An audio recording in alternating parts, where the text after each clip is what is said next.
Professor P J Kurian, K Sudhakaran ഇന്ന് അധ്യക്ഷ സ്ഥാനത്തേക്ക് തിരികെ വന്നിരുന്നു. നമുക്കറിയാം, സംഘടനാ general secretary K C Venugopal Deepa Das Munshi കേരളത്തിന്റെ ചുമതലയുള്ള AICC ജനറൽ സെക്രട്ടറിക്ക് അയച്ച കത്തിൽ തെരഞ്ഞെടുപ്പ് പ്രക്രിയ പൂർത്തിയാകുന്നതുവരെ MMSN താൽക്കാലിക പ്രസിഡന്റ് ആകുമെന്നായിരുന്നു. ഇപ്പോൾ സുധാകരന്റെ മടങ്ങിവരവ് സമ്മർദ്ദ ഫലമായിട്ടാണോ, അല്ലെങ്കിൽ സമ്മർദ്ദം എന്ന വാക്കിന് പകരം ചിലപ്പോൾ ചില ആളുകൾ ഭീഷണി എന്ന പദം ഉപയോഗിച്ചേക്കാം?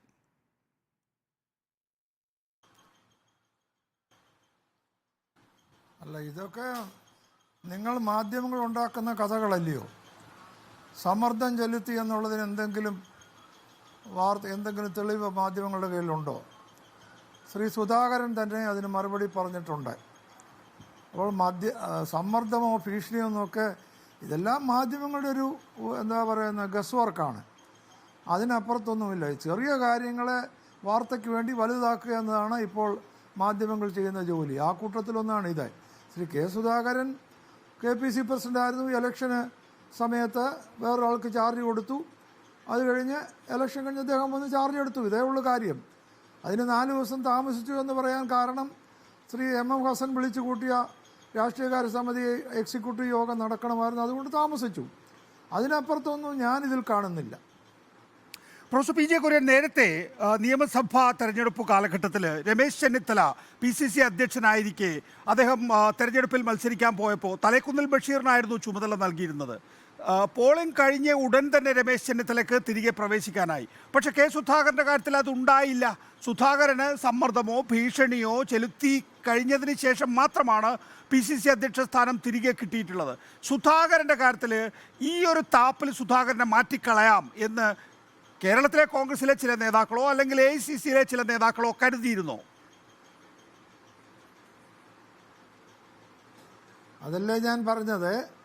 സുധാകരൻ സമ്മർദ്ദം ചെലുത്തിയാണ് തിരിച്ചു വന്നത് എന്നതിന് എന്തെങ്കിലും തെളിവുകളുണ്ടോ? സുധാകരൻ തന്നെ അത് നിഷേധിച്ചില്ലേ? അപ്പോൾ തെളിവില്ലാത്ത ഒരു കാര്യമാണ് ഇപ്പോൾ മാധ്യമങ്ങൾ പറയുന്നത്. പ്രത്യേകിച്ച് ശ്രീ നികേഷ് അതാണ് എന്നോട് ചോദിക്കുന്നതും. സമ്മർദ്ദം ചെലുത്തിയതിന് ഒരു തെളിവും ഞാൻ കണ്ടില്ല. ഞാൻ വാർത്തകളിലെങ്ങും ഒന്നും അത് കണ്ടിട്ടില്ല. അപ്പോൾ ആ സ്ഥിതിക്ക് അതിന് മറുപടി പറയേണ്ടതായ കാര്യമേ ഇല്ല. പിന്നീട് 4 ദിവസം ഇലക്ഷൻ കഴിഞ്ഞു ഏതാനും ദിവസങ്ങൾ താമസിച്ചു എന്ന് പറയുന്നത് ഒരു കാര്യമേ അല്ല. അതിനൊരു കാരണം വ്യക്തമാണല്ലോ.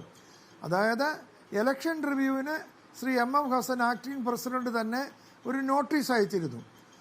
അപ്പോൾ ശ്രീ MM ഹസൻ അയച്ച നോട്ടീസ് അയച്ച് വിളിച്ചു കൂട്ടുന്ന യോഗം അത് ശ്രീ MM ഹസൻ തന്നെ അഡ്രസ്സ് ചെയ്യുകയും അധ്യക്ഷത വഹിക്കുകയും ചെയ്യുന്നത് വെറും ഒരു മര്യാദയല്ലേ?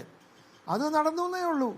അതിനുശേഷം ശ്രീ സുധാകരനോട് ചാർജ് എടുക്കാൻ പറഞ്ഞ് സുധാകരൻ ചാർജ് എടുത്തു. ഇതിനെ വലിയൊരു സംഭവമായി വാർത്തയാക്കി മാറ്റേണ്ടതില്ല എന്നാണ്. കെ സുധാകരൻ ഇന്ന് ഇന്ദിരാഭവനിലെത്തി സ്ഥാനം തിരികെ ഏറ്റെടുക്കുമ്പോൾ ആക്ടിംഗ് പ്രസിഡന്റ് MM ഹസൻ തിരുവനന്തപുരത്തുണ്ടായിട്ടും ഇന്ദിരാഭവനിലെത്തിയില്ല എന്നുള്ളത് ആരുടെ വിരസമാണ്? അത് ഞാൻ പറഞ്ഞ അതെന്താ വെച്ചാൽ കെ സുധാകരനാണല്ലോ KPC പ്രസിഡന്റ്. ചാർജ് ഇത് ഒരു പുതിയ KPC പ്രസിഡന്റിനെ നിയമിച്ചിട്ട് അദ്ദേഹം ചാർജ് എടുക്കുകയാണെങ്കിൽ എല്ലാവരോട് ചെല്ലും, എല്ലാവരോട് ചെന്ന് സ്വീകരിക്കുകയൊക്കെ ചെയ്യും. ഇതത് വേണ്ട. ഇത് ഇപ്പോൾ എക്സിസ്റ്റിംഗ് KPC പ്രസിഡന്റ് സുധാകരൻ ഇലക്ഷന് വേണ്ടി ഒന്ന് പോയി തിരിച്ചു വന്ന് ചാർജ് എടുക്കുമെന്ന് പറയുന്നത് വലിയ സംഭവമൊന്നുമല്ല. അവിടെ MM ഹസനോ മറ്റുള്ളവരോ വരേണ്ടതായ കാര്യമില്ല. പക്ഷേ സമയമുള്ളവരോ താല്പര്യം കൂടുതലുള്ളവരോ പോകുമായിരിക്കും. അവിടെ വരാതിരുന്നതിന് ഒരു വാർത്തയാക്കേണ്ട കാര്യം പോലുമില്ല എന്നാണ് ഞാൻ പറയുന്നത്. പക്ഷേ ഹസന്റെ സാന്നിധ്യം ആവശ്യമാണെന്ന് താൻ കരുതുന്നു എന്നാണ് കെ സുധാകരൻ പറഞ്ഞത്. അതങ്ങനെ വേണമല്ലോ പറയാൻ. KPC പ്രസിഡന്റ് എപ്പോഴും ഹസൻ്റെന്നല്ല എല്ലാ നേതാക്കന്മാരുടെയും സാന്നിധ്യം ആഗ്രഹിക്കുന്നു, ആവശ്യമാണെന്നേ പറയാൻ പറ്റത്തുള്ളല്ലോ. അതാണ് അദ്ദേഹം പറഞ്ഞത്.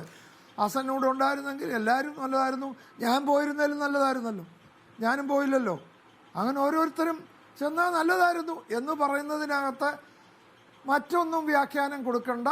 വ്യാഖ്യാനമല്ല, അവിടെ വൈരുദ്ധ്യമുണ്ട്. പ്രൊഫസർ പി ജെ കുര്യൻ, ഹസന്റെ സാന്നിധ്യം ആവശ്യമാണെന്ന് കെ സുധാകരൻ കരുതുന്നു, ആവശ്യമില്ല എന്ന് MM ഹസൻ കരുതുന്നുണ്ടാകാമെന്ന് കെ സുധാകരന് തോന്നി.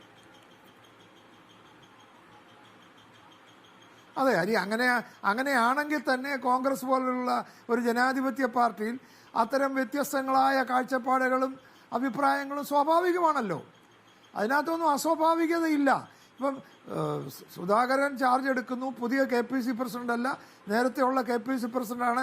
അദ്ദേഹം ചാർജ് എടുക്കുന്ന സമയത്ത് ഹസനോട് ഉണ്ടായിരുന്നെങ്കിൽ നന്നായിരുന്നു എന്ന് ശ്രീ സുധാകരന് തോന്നുന്നതും പറയുന്നതും നല്ലതാണ്. പക്ഷേ ശ്രീ ഹസന് അതിന് പോകേണ്ട കാര്യമൊന്നുമില്ല, എക്സിസ്റ്റിംഗ് പ്രസിഡന്റ് തന്നെയല്ലോ എന്ന് ഹസന് തോന്നിക്കാണാം. അതുകൊണ്ട് രണ്ടുപേർക്കും വ്യത്യസ്തമായി തോന്നുവാനുള്ള അവകാശം അവർക്കുണ്ട്. അതിലും ഞാൻ വലിയ കാര്യങ്ങൾ കാണുന്നില്ല. ആക്ടിംഗ് പ്രസിഡന്റോ എത്തിയിട്ടില്ല, പ്രതിപക്ഷ നേതാവും എത്തിയിട്ടില്ല. ആക്ടിംഗ് പ്രസിഡന്റ് എത്തേണ്ടതായിരുന്നു എന്ന് സുധാകരന് അഭിപ്രായമുണ്ട്. തിരക്കായതുകൊണ്ടായിരിക്കാം പ്രതിപക്ഷ നേതാവ് എത്താതിരുന്നത് എന്നും സുധാകരൻ കാണുന്നുണ്ട്. ഇവിടെ പ്രധാനപ്പെട്ട പ്രശ്നം നോക്കൂ, ഇത് സാധാരണ ഒപ്പിട്ടെടുക്കുന്ന ഒരു പദവി ആയിരുന്നു എങ്കിൽ ഇങ്ങനെ KSU, യൂത്ത് കോൺഗ്രസ് പ്രവർത്തകരുടെ ഒക്കെ തന്നെയും മുദ്രാവാക്യം വിളികളോടുകൂടി ഷാള് അണിയിച്ചുകൊണ്ട് വലിയ നിലയിൽ ആഘോഷത്തോടു കൂടി പ്രവേശിക്കേണ്ട കാര്യമുണ്ടായിരുന്നോ? നേരെ ആഫീസിൽ കയറി ചാർജ് എടുത്താൽ പോരായിരുന്നോ? അല്ല, അതിപ്പോൾ സുധാകരനെ കെ സുധാകരന് എന്ന് പറഞ്ഞാൽ എന്തൊക്കെ പറഞ്ഞാലും കേരളത്തിൽ കണ്ണൂർ മുതൽ തിരുവനന്തപുരം വരെ ധാരാളം ഫോളോവേഴ്സ് ഉണ്ട്. അദ്ദേഹത്തെ അഡ്മയർ ചെയ്യുന്ന ധാരാളമുണ്ട്. അദ്ദേഹത്തെ അനുകൂലിക്കാത്തവരുമുണ്ട്, ഒരു സംശയവുമില്ല. പക്ഷേ അദ്ദേഹത്തെ അഡ്മയർ ചെയ്യുന്ന ധാരാളം ആളുകളുണ്ട്. അപ്പോൾ സുധാകരനെ ഒരു ഇലക്ഷൻ സമയത്ത് മാറി നിന്നിട്ട് വന്ന് ചാർജ് എടുക്കുമ്പോൾ അതിൽ ആഹ്ലാദം പ്രകടിപ്പിക്കാൻ കുറേ ആളുകൾ ന്യായമായും ഉണ്ടാകും. അത് സുധാകരൻ്റെ ഒരു പ്രവർത്തകരുടെ ഇടയിലുള്ള സമ്മതിയായിട്ട് മാത്രമേ ഞാൻ കാണുന്നുള്ളൂ. തീർച്ചയായും സുധാകരനെ അനുകൂലിക്കാത്തവരുണ്ട്. അതിപ്പോൾ കോൺഗ്രസ് പാർട്ടിയുടെ പ്രത്യേകതയാണ്. ഓരോ നേതാവിനെ അനുകൂലിക്കുന്നവരും എതിർക്കുന്നവരും കാണും. കോൺഗ്രസ് ഒരു വലിയ ജനാധിപത്യ പാർട്ടിയാണ്. CPM-നെ പോലെ നേതാവിൻ്റെ മുമ്പിൽ പച്ചപുഞ്ചം അടക്കി ആരും എതിർക്കാതെ വ്യത്യസ്ത അഭിപ്രായമൊന്നും പറയാതെ നേതാവിനെ മാത്രം അംഗീകരിച്ചുകൊണ്ട് എതിരില്ലാതെ നടക്കുന്ന ഒരു പാർട്ടിയല്ല കോൺഗ്രസ്. കോൺഗ്രസിനകത്ത് വ്യത്യസ്ത അഭിപ്രായങ്ങൾക്ക് എപ്പോഴും സ്ഥാനമുണ്ട്. അത് പ്രകടിപ്പിക്കുകയും ചെയ്യും. പാർട്ടി ഫോറത്തിലും പ്രകടിപ്പിക്കും, പുറത്തും പ്രകടിപ്പിക്കും. അപ്പോൾ നേതാക്കന്മാർക്കും അതുപോലെ തന്നെ നേതാക്കന്മാരെ അംഗീകരിക്കുന്നവരും നേതാക്കന്മാരെ എതിർക്കുന്നവരും അതിനകത്ത് കാണും. അതെല്ലാവർക്കും ഉണ്ട്. എനിക്കും അങ്ങനെയുള്ള അനുഭവങ്ങളുണ്ട്. അപ്പോൾ സ്വാഭാവികമായി സുധാകരൻ വന്ന് രണ്ടാമത് വീണ്ടും വന്ന് ചാർജ് അസ്യൂം ചെയ്യുമ്പോൾ അദ്ദേഹത്തോട് താല്പര്യമുള്ളവർ വന്ന് മുദ്രാവാക്യം വിളിച്ചു.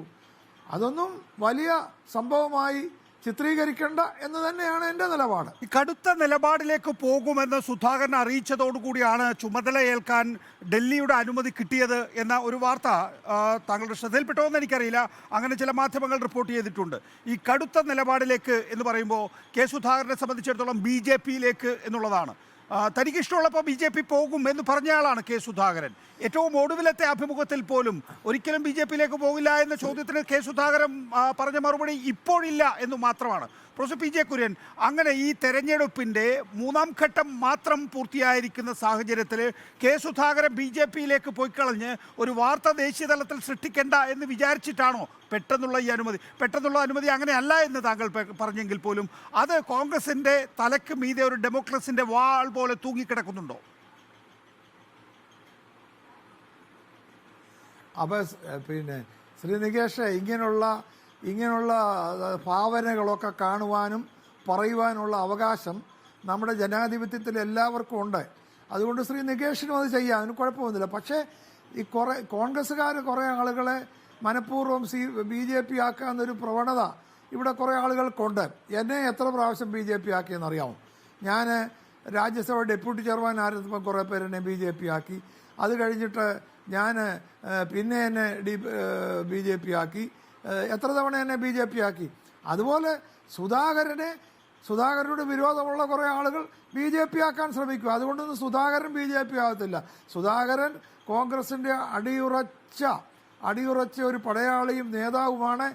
അതിനകത്ത് ഒരു കോൺഗ്രസ്സുകാർക്കും യാതൊരു സംശയവുമില്ല. സുധാകരൻ്റെ ബ്ലഡ് തന്നെ കോൺഗ്രസിൻ്റെ രക്തമാണ്.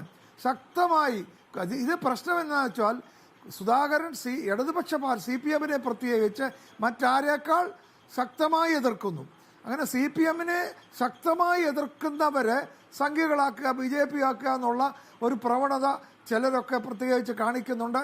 അതിനൊരെയാണ് സുധാകരനോട് BJP പോകുന്നതെന്ന് ചോദിക്കുമ്പോൾ അദ്ദേഹം ദേഷ്യപ്പെട്ട് എന്തെങ്കിലും പറഞ്ഞു കാണും. എന്നോട് BJP പോകാമെന്ന് ചോദിച്ചപ്പം ഞാൻ കഴിഞ്ഞ ദിവസം പറഞ്ഞത് ഞാൻ ഇപ്പോഴും ഓർക്കുന്നുണ്ട്. എന്നോട് BJP പോകുമെന്ന് ചോദിച്ചപ്പോൾ ഞാൻ പറഞ്ഞത് ഇതിന് മറുപടി പറയാൻ മലയാള വാക്കുകളുണ്ട്, പക്ഷെ ഞാനത് പറയില്ല എന്നാണ് പറഞ്ഞത്. അപ്പോൾ അങ്ങനെ ഇത്തരം ചോദ്യങ്ങൾ, ഏറ്റവും മോശമായ ചോദ്യങ്ങൾ ചോദിക്കുമ്പോൾ പക്ഷേ പ്രൊഫസർ പി ജെ കുര്യൻ താങ്കളോട് ചോദിക്കുമ്പോൾ എനിക്കിഷ്ടമുള്ളപ്പോൾ ഞാൻ ബി ജെ പിയിൽ പോകുമെന്നോ BJP-യിൽ ഒരിക്കലും പോകില്ലേ എന്ന ചോദ്യത്തിന് ഇപ്പോഴില്ല എന്ന മറുപടി ഒന്നും നൽകിയ ആളല്ലല്ലോ താങ്കൾ. നമ്മൾ ഒരു രാഷ്ട്രീയക്കാരനെ വിലയിരുത്തുക, അദ്ദേഹം പറയുന്ന രാഷ്ട്രീയത്തിലൂടെയാണ്. അല്ല, അത് നികേഷ്, ഞാൻ മറുപടി പറയട്ടെ നികേഷ. അങ്ങനെ ചോദിക്കുന്ന ആളിനെ, ചോദിക്കുന്ന ഒരു ആളിനോട് ബോധ്യപ്പെടുത്തേണ്ട ആവശ്യമൊന്നും സുധാകരനില്ല. അവനോട് അങ്ങനെ ചോദിച്ചോണ്ട് പറഞ്ഞു കാണും, എനിക്ക് തോന്നുമ്പം പോവും, അല്ലെ താൻ ആരാ എന്നൊക്കെയുള്ള നാടൻ ഭാഷയിൽ സുധാകരൻ സംസാരിച്ച് കാണും. അതിൻ്റെ അർത്ഥം സുധാകരൻ BJP പോകുന്നതാണെന്നൊക്കെ വ്യാഖ്യാനിക്കുന്നത് കടന്നു കൈയല്ലയോ എന്നാണ് ഞാൻ ചോദിക്കുന്നത്.